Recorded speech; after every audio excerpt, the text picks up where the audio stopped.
Hey, hello again, everybody. Welcome to this week's GeekStorm, where Mike just counted me down like I want him to. I really appreciate it. That's a mark of a good producer. That's why you don't get any like CGI stuff or anything like. He doesn't. Sometimes when I do this, he'll throw something in there. It's like a little magic thing I do. Sometimes he doesn't. It depends. I can't wait to see what he puts in right there. I don't know. I'm sure it'll be great. Welcome to this week's GeekStorm. We are coming to you live. Now, we record everything live because everything is recorded live. I don't know how you not record something live. Exactly. So. But we're coming to you live. We're not coming to you live. We're just here, okay? I'm happy to be here. We're alive. Yeah. Hopefully at the time you're viewing us as who well. isn't here is Lauren. I thought Lauren was going to be here. Yeah, you can imagine my disappointment when you walked in the door. You're not the only one that when they expect Lauren and get me gets disappointed. Okay, fair enough. We are at Kokomo Toys and Collectibles, the premier. When I say premier, I mean top of the heap. I mean apex predator of toy stores anywhere. You could say Midwest, but you've got the internet, so anywhere. There's a whole show you can watch on Amazon about it. It's amazing, and I make a stellar guest appearance on that. Yeah. And I talk, and I say things that they didn't cut out. He does. I really do. I will verify he's in there. Let's see. Sean's I think in Disney this week. Is that where he's at? He's always sending pictures of droids and things like that, but he may be back next week. I don't know. Let's be honest. The show's on kind of an uptick. Or he hides away and lives in Star Wars land for as long until Disney captures him and. That's possible too. Forces him to servitude. Yeah. But let's make him a couple bucks. You know where you can go to get some great comics is 2 doors down at 121 East Sycamore. That's Comics Cubed. Okay, that's where Sean's bread and butter is. That's where he makes the money. He not the paltry sums that we get here. He makes his money down the street. So go down to there and visit him. Anywhere here on Geek Street, you could just walk up and down this whole street right here and find something to throw your money at. Yeah, you got the bookstore. You got the game store. Yeah. There is the new pastry place, which I'm going to hit up after I leave here. Are you? Yeah. Well, you're not. If you don't get there by 11, you won't get your breakfast. I'll tell you that. Well, I'm not getting dark. I just want some little sweet treats to take home to the kids. Will you actually give them to the kids? Yeah, I don't actually like sweets. Don't like your kids? Oh, okay. Yeah, I mean, it's weird. I have this body. I don't eat. I don't like candy and stuff really. That's cool. Anyway, come on down to Kokomo, downtown, beautiful downtown Kokomo. Visit Geek Street, where we film this every week on a Thursday, sometimes a Friday, so we don't always see the things that are brand new. Speaking of brand new, Nick, did you see this morning the Army of the Dead trailer? I did not see that. Well, we won't talk about it. Okay, I'm excited about it now. It's odd in that it doesn't come out till May, I think, and it's on Netflix. Okay. But why a trailer now? I don't understand why the build up to a subscription service 3 months from now. That's just me personally. The trailer itself looked fine. Okay. It looked a little, I won't say cartoony, but it had a very video look to it to me. Tell me what you think. Like old video or home video? Like home video. Home video, okay. Yeah, I don't mean shaky or grainy. I just meant it, as far as it looked. You know how you can tell the difference between a soap opera and like a TV. Yes. It had that look. Soap opera kind of. Yes, it had that look to it to me. So whatever. Okay.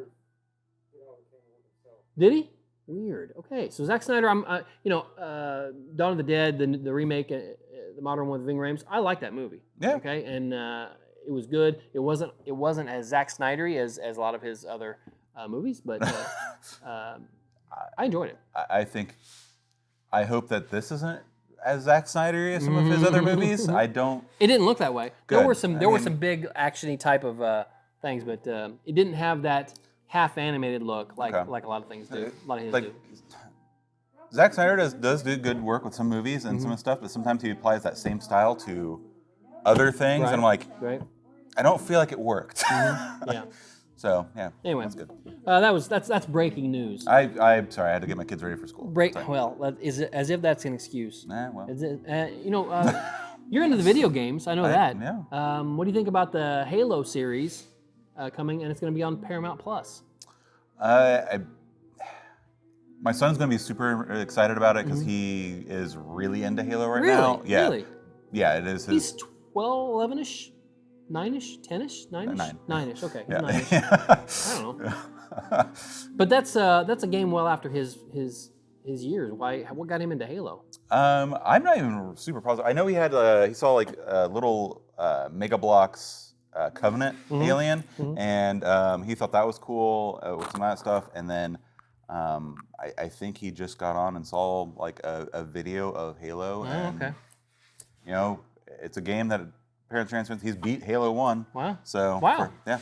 That's something. Yeah, and then he previously had already beaten Republic Commando at least a dozen times. Wow, that's a lot. Yeah, that's almost 12. It's one of his favorite games, which is actually coming to the Nintendo Switch apparently next month. Which not even a remaster, which is weird. So hey, there's Nintendo news for you. Well, that'll be on the Paramount Plus network, which is the old CBS access. I don't know if they made that switch yet or not, but it's happening real soon. You know, did they say how much money they've thrown at it? Because I mean, that seems like it's going to be budget heavy. Yeah, you would think. So I've not seen anything from like any of CBS, I guess, other than Star Trek, I guess, with like outside of that property. The Stand was pretty good. It was definitely high quality, high budget, if you want to say. They committed to it, and it was good. There was story-wise, there was some changes and whatnot, which is fine. I don't care. It's a story. I mean, I've read the book 2 or 3 times, and I've seen the old TV series a few times as well. So it was good to have a little bit of differing from the source material, but they put money into it. I heard that because I was thinking about watching The Stand. I heard that have you watched all of it? I heard that the end Stephen King wrote the last episode because it goes beyond the book. Yeah, it is a little different than the book. Yes. Okay.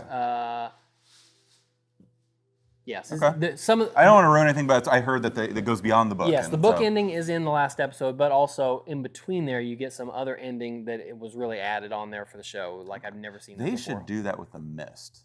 Yeah, The Mist was pretty good. I like The Mist. I love that movie till the end. It was a series. I've never. Oh, they did do a series, didn't they? It was only 1 season, I think. So they probably didn't wrap anything up. It probably did not. So I probably won't ever watch that. Yeah. Just don't write that off. Don't watch it. Speaking of Stephen King and those type of shows, did you watch the what was that, 11/26/62? What was the date of the Kennedy assassination? Whatever that was.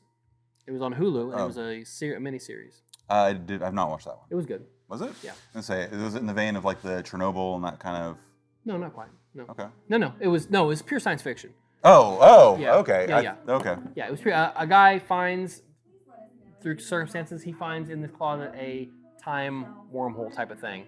He goes, he steps through it, and I'm gonna make this date up because I don't know. Yeah. He steps through it, and he is in this certain town, this certain spot, in this parking lot, in 1961. Let's say. He goes back in, and he's at that same spot again. He goes in and starts to experiment and changes something in the 60s. Goes back, and it's changed, but as soon as he goes back there, it resets and it's back the way it was again. So. In that, he gets to the point, maybe I can stop the Kennedy assassination. That's the point of the entire series. After he does his little experiments. And how many days does he have before? 3 years. He's there for 3 years. 3 years. He's back there for 3 years. Oh, okay. Yeah. Now, is he constantly aging?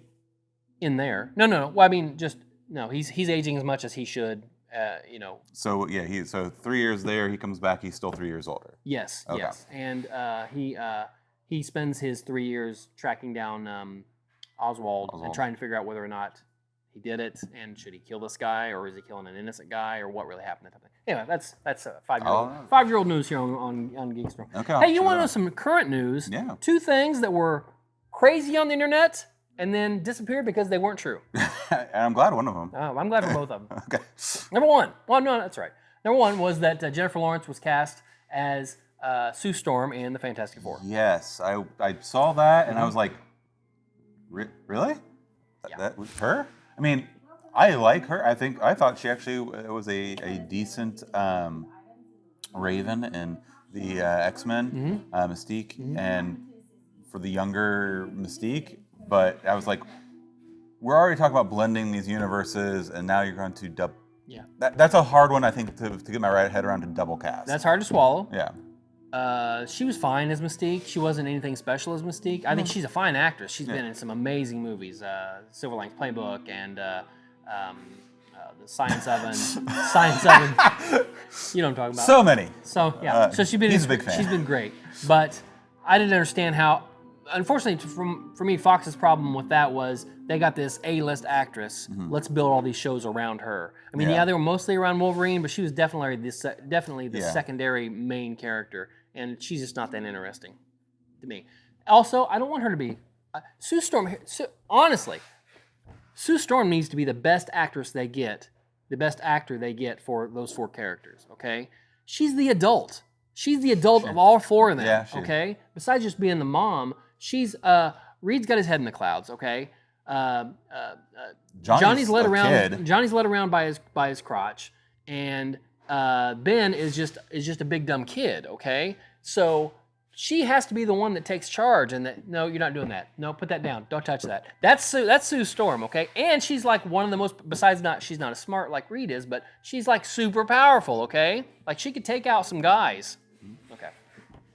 Sue Storm. Anyway, that's not true. Who was your casting choice in that? I was glad when they said that wasn't. I still want John Krasinski and Emily Blunt. John Krasinski and Blunt? That was my 2 really big asks of the Marvel Universe. The other one was that Big Hero 6, which was an animated feature, and most people don't know, was actually from a Marvel comic, Sunfire and the Big Hero 6, that was going to be they were going to be characters that were going to be joining the Marvel Universe, or the Marvel Cinematic Universe, rather. And that was around for about a day and a half, and then that was debunked also. Who is spouting these foundless rumors? It's just, people say things. Sites like We Got This Covered is a horrible piece of crap. And although I don't think they had either one of those, but a lot of times it's just people are trying to get a hold of something and make it into something for clickbait, and unfortunately that was the case in those 2. Or an offhanded comment. It was like, hey, wouldn't it be cool if Big Hero 6, they talked to the director, wouldn't it be cool if this was that? It's like, yeah, it would be kind of neat someday. Well, the Big Hero 6 was partially based on something that Kevin Feige said about a month ago, maybe 3 weeks ago. He said that we would be seeing a big influx of Asian heroes in the MCU.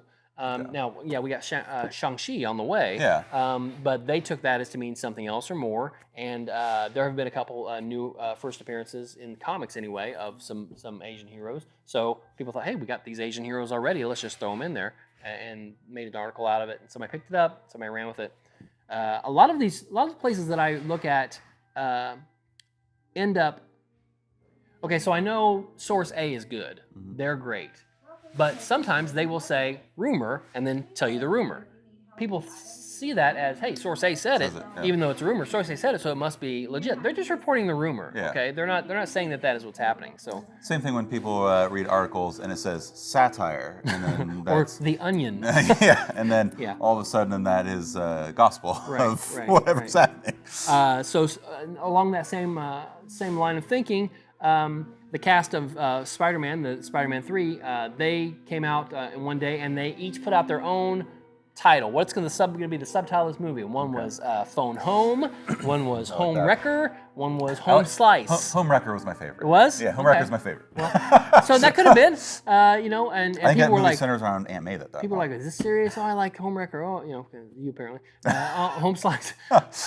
And then eventually they turned that in the very next day into a little video skit they did where they're walking out of the director's office and they're saying, he didn't like any of these. We have no idea what it's going to be called. And as they walk away, you see a whiteboard and it says Spider-Man No Way Home, and that's the title. So No Way Home is the name of the third Spider-Man title. It was. I like how all the other ones written on there as well. And then also the WandaVision stuff on it. Yeah, that was cool. Little Tesseract. Little Easter eggs. Yeah, little Easter eggs on there, little Tesseract. So Spider-Man No Way Home, and Toby had to kind of dial... not Toby. Tom Holland had to dial it back, thank you. Tom Holland had to dial it back a little bit because he's been talking a lot about the action sequences and filming, and he has said before... He hasn't come out and said, but he's alluded to the fact that all these other Spider-Men are going to be in it. Now he's come back and said, no, that's not happening. I don't even know what's going on in the movie. That's, to me, that's he said, there's a thing he posted, I think, either last night or today, where he was like, if they're in there, it's the best thing they've ever hidden from me, because I've read the script from front to back. Yeah. So I'm like, now is he grown up enough to have... Tom Holland's a liar, okay? He's a liar. I don't take the word of any of these people because they're in a tough position to have to sit there and do an interview with somebody. You're going to ask the tough questions. I'm not allowed to answer those questions directly, but I don't want to come off like a jerk. Like I can't talk about that. So they and this kid has before said things he shouldn't have said. So I think he's just walked it back at their direction. Him and Mark Ruffalo are really bad. Right. So how's the movie end? Well, it's really cool. Shut up. Now, have you seen any of the interviews with around WandaVision where they've been talking about that and how they have to try to handle any of the stuff that they're talking about for that? No. Okay. I saw an interview with Catherine Hahn, who is fantastic, and he asked her a question. She couldn't answer. And her answer was, "Hey, it's just great to be playing this nosy neighbor in a Marvel feature." Yeah. That's a very safe answer that didn't answer your question. Yeah. Sorry, that's what you're going to get. I feel like after watching Paul Bettany, Olsen, and her some of their interviews, Right. like I think there was literally probably an all-day class of like Oh. how to answer some Yes. questions Oh, I'm because sure. there's so little Yes. that they can say from episode to episode Right. that doesn't just flat out ruin stuff. Right. So. Yeah, they're like a lot of people are picking out. It was like an interview with Elizabeth Olsen after the first episode, and he was like, so a lot of people picked up on like the wine bottle, like it means like how someone's like, oh, that'd be really cool if the prop director really got that in there. That's a really nice nod, and then like it's just dancing around or just be like, yeah, man, you just go over my head. Yeah, I don't know how they do it. Yeah. I don't know how they do it. Marvel magic. I did see an interview with her from back during Age of Ultron when she's, her character's really popping out, and she was talking about, she was giving somebody like the history of the Marvel of Wanda, and she said, an interviewer asked her, well, where would you, after Age of Ultron, where would you like to see Wanda go? Where would you like to see her do? Yeah. Oh, well, the House of M would be the thing that I would like to do, but they'd never do that. It's too dark. Yeah, it's true, and that was like 4 years ago. Yeah, and probably at that point they.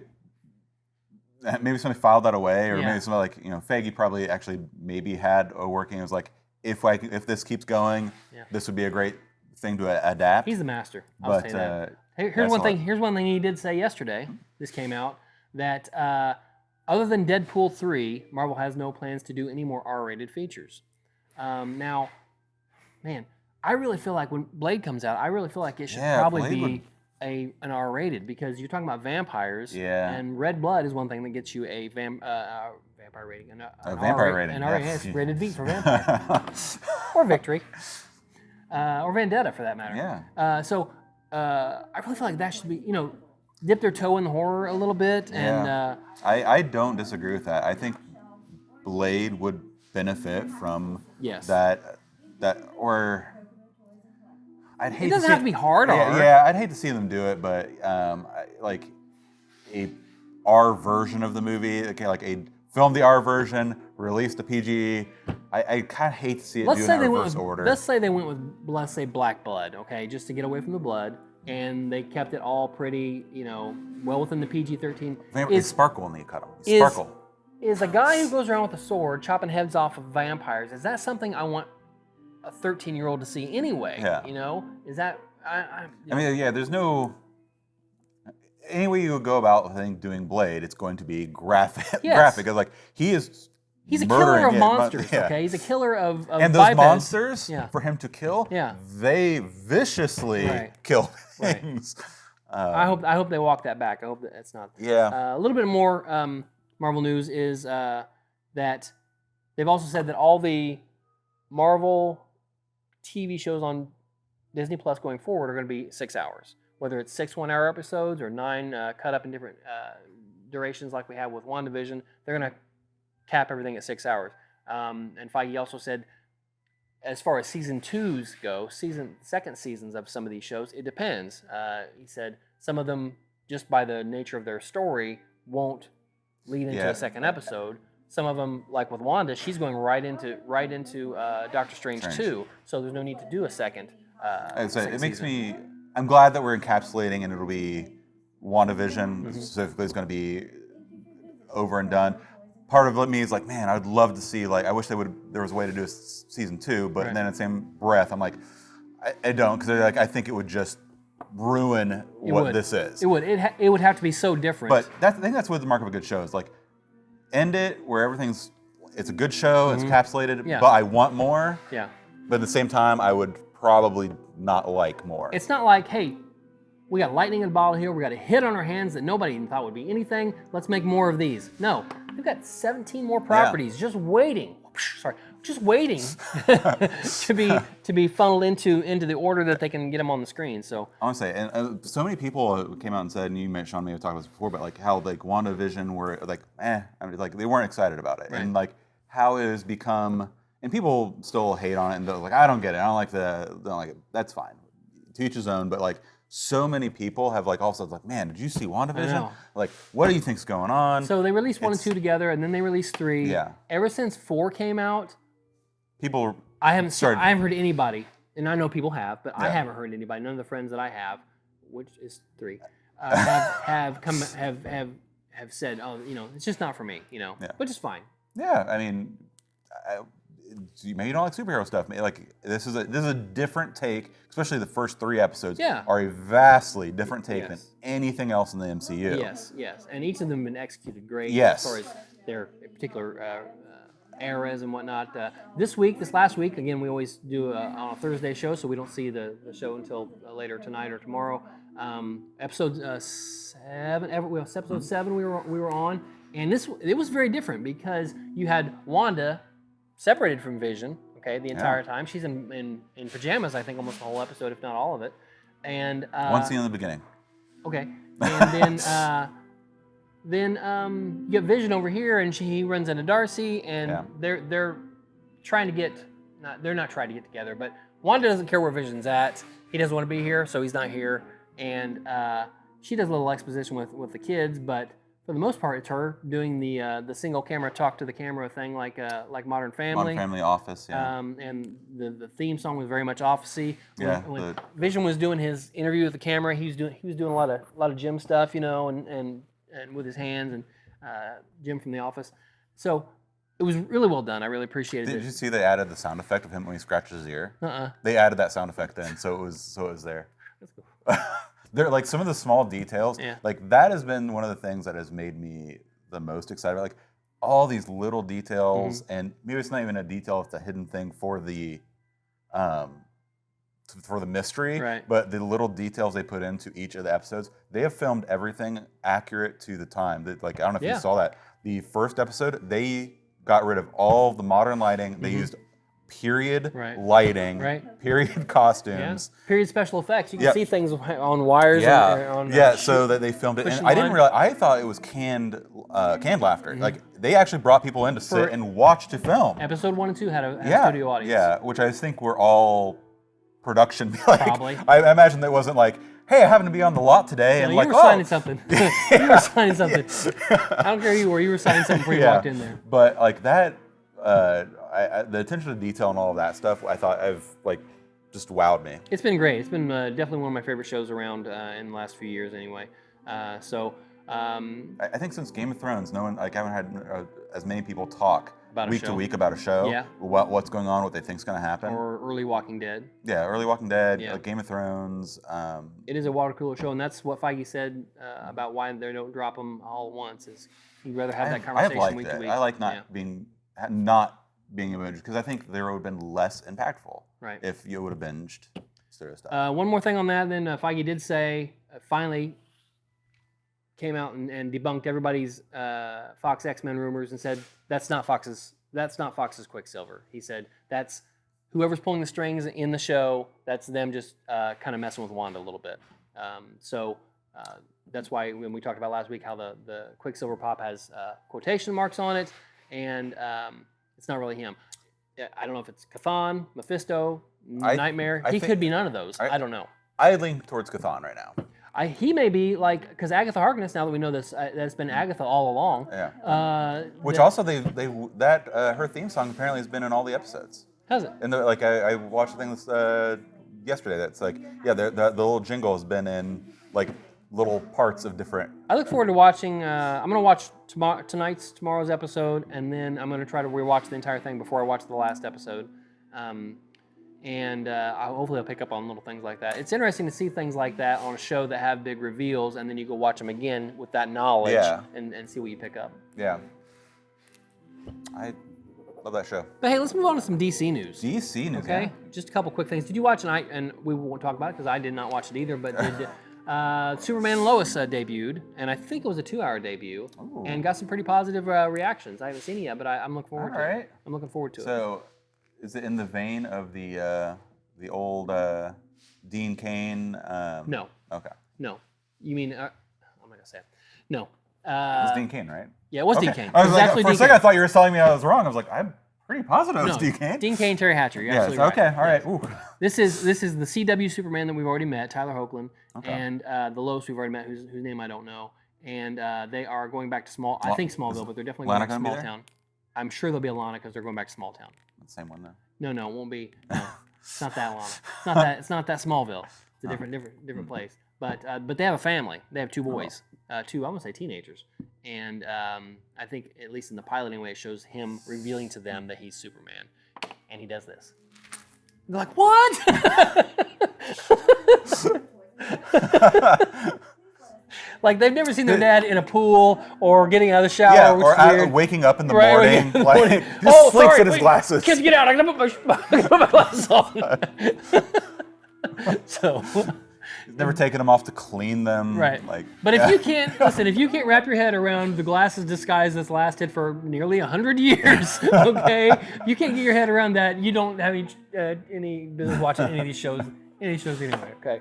So I want to watch that. But speaking of that type of thing, they cast a young lady as Supergirl in the upcoming Flash movie. All we know about that movie so far, it's going to have a Supergirl and a Flash. Well, it's going to have an Affleck appearance in it as Batman, and it's going to have Michael Keaton in it as Bruce Wayne. So we know that kind of stuff is happening. That's confirmed. So do you think it's going to kick off a Flashpoint? I think type? Very much so. I think we're going to see.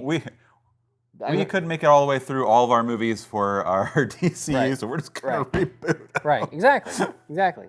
When the CW Flash universe did their Crisis, it was cool. People liked it. I liked it. All the little nods and all the little. I think they do a good show, TV show. Yeah. I think they struggle with movies. But this is a movie. We'll see. Who knows how it's going to go? I'm still not a fan of that Flash. Yeah, he's okay. He's just okay. I don't like that version of Flash. And then finally, they announced they're going to do in production. We talked about a little bit about this later. A lot of things are in production. We talked a little bit about this last week. I mean, a lot of things are in production, but when you start attaching directors and stars, then they become real. And they named a director for a Blue Beetle movie, not the original Ted Kord, but this Jaime Ramirez, I think. I'm sorry if I get that last name wrong, but he's a Hispanic character, and he's the modern Blue Beetle anyway. Yeah. He's a little more Iron Man-y than anything. He's got the beetle on the back of his back. Well, on the back of his back is where he keeps it, and it does things. You know, back of his back. Yeah, on the back of his back. You wouldn't put it on the front of your back. Yeah, you don't on the front of your back. You want it on your back. So that's happening. I don't know. I like that we're going with.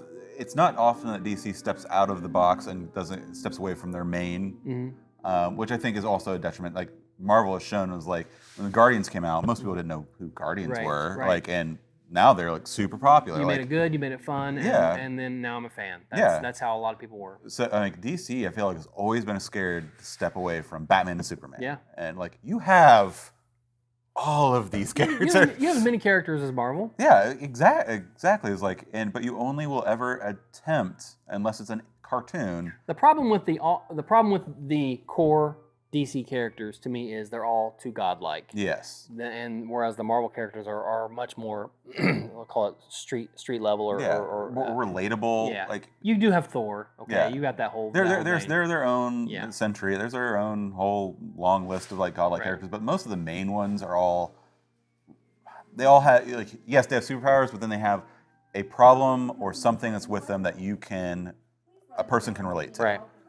They have their own set of problems and troubles and like oppressions or what. Like they all have that stuff built in, and that's not ever very featured in DCU. And unless you go with Batman and mental illness, and that is heavily featured in Gotham City. Yeah. That's what the Joker was about. You know, it was a pretty far away stray from the material, but it dealt with real issues and real people, and that's what Marvel I feel like has done ever since the Fantastic Four. So long time. Anyway, anything else? What do you want to talk about? You know, I had a list. I came here prepared with a list. Prepared. But no, that's my thing. I know, and I saw your list that you posted last night, and I went through and made sure I was up to on that, and then you sprung a couple of things that I hadn't seen on it. But no, that is, you gotta be on your feet, okay? Well, again, I thought Lauren was going to be here, and then I'm here. So well, tell her we missed her, and the guys at the detention center, they missed her also. Guys, hang in there, okay? Hang in there.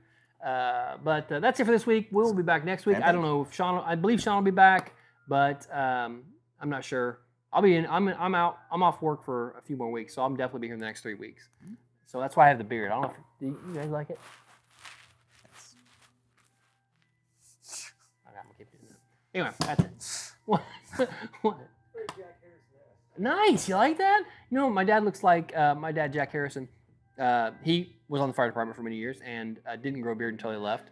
But now he looks like Santa Claus with an eating disorder. That's what he looks like. It's just all white, just boom. Shout out to Jack Harrison. How you doing? That's it. All right. Everybody have a great week. We'll see you next week.